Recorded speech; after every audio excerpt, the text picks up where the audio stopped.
كالسيل كالريح كالموج غزارة عادٍ كالخيل كالليل كالرعد شرارة ضامن كالسيل كالريح كالموج غزارة عادٍ كالخيل كالليل كالرعد شرارة مقدام يطلب ثاره ويرى في الموت بشارة نازل طاغوت الدنيا لا يملك غير حجارة يقتلها كبابيل تخرج بالرعب جدارا أنف الإذلال وقاما ينسج بالعز فخارا كطريد سئم دجاه ومضى يستجري نهارا كالنجم الهائم يهوى في فلك المجد مدارا لم يرضى الدنيا دارا كلا والبغي جبارا كالسيل كالريح كالموج غزارة عاد كالخيل كالليل كالرعد شرارة راض كالسيل كالريح كالموج غزارة. اس وقت بالیان اس سلیبی لڑکی کے ساتھ جس کا نام موبی تھا ساحل کی طرف جانے والے عام راستے سے ہٹ کر دور جا چکا تھا۔ ان علاقوں سے وہ اچھی طرح واقف تھا۔ اسے معلوم نہیں تھا کہ سوڈانی فوج اور اس کے کمانداروں کو صلاح الدین ایوبی نے معافی دے دی ہے۔ ایک تو وہ سلطان کے عتاب سے بھاگ رہا تھا اور دوسرے یہ کہ وہ موبی جیسی حسین لڑکی کو نہیں چھوڑنا چاہتا تھا۔ وہ سمجھتا تھا کہ دنیا کی حسین لڑکیاں صرف مصر اور سوڈان میں ہی ہیں، مگر اٹلی کی اس لڑکی کے حسن اور دلکشی نے اسے اندھا کر دیا تھا۔ اس کی خاطر وہ اپنا رتبہ، اپنا مذہب اور اپنا ملک ہی چھوڑ رہا تھا، لیکن اسے یہ معلوم نہیں تھا کہ موبی اس سے جان چھڑانے کی کوشش کر رہی ہے۔ وہ جس مقصد کے لیے آئی تھی وہ ختم ہو چکا تھا، گو مقصد تباہ ہو گیا تھا، تاہم موبی اپنا کام کر چکی تھی۔ اس کے لیے اس نے اپنے جسم اور اپنی عزت کی قربانی دی تھی۔ وہ ابھی تک اپنی عمر سے دگنی عمر کے آدمی کی عیاشی کا ذریعہ بنی ہوئی تھی۔ بالیان اس خوش فہمی میں مبتلا تھا کہ موبی اسے بری طرح چاہتی ہے، مگر موبی اس سے نفرت کرتی تھی۔ وہ چونکہ مجبور تھی اس لیے اکیلی بھاگ نہیں سکتی تھی۔ وہ اس مقصد کے لیے بالیان کو ساتھ لیے ہوئے تھی کہ اسے اپنی حفاظت کی ضرورت تھی۔ اسے بحیرہ روم پار کرنا تھا یا روبن تک پہنچنا تھا۔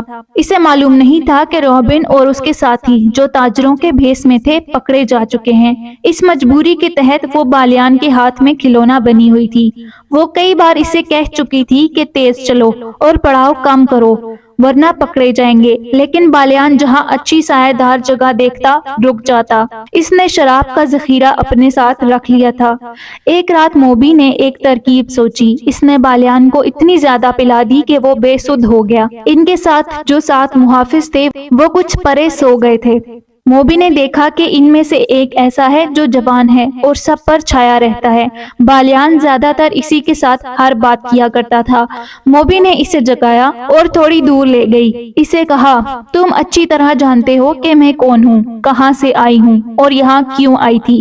میں تم لوگوں کے لیے مدد لائی تھی تاکہ تم صلاح الدین ایوبی جیسے غیر ملکیوں سے آزاد ہو سکو، مگر تمہارا ایک کماندار بالیان اس قدر عیاش آدمی ہے کہ اس نے شراب پی کر بدمست ہو کر میرے جسم کے ساتھ کھیلنا شروع کر دیا، بجائے اس کے کہ وہ عقل مندی سے بغاوت کا منصوبہ بناتا اور فتح حاصل کرتا۔ اس نے مجھے اپنے حرم کی لونڈی بنا لیا اور اندھا دھند فوج کو 2 حصوں میں تقسیم کر کے ایسی لاپرواہی سے حملہ کرا دیا کہ ایک ہی رات میں تمہاری اتنی بڑی فوج ختم ہو گئی۔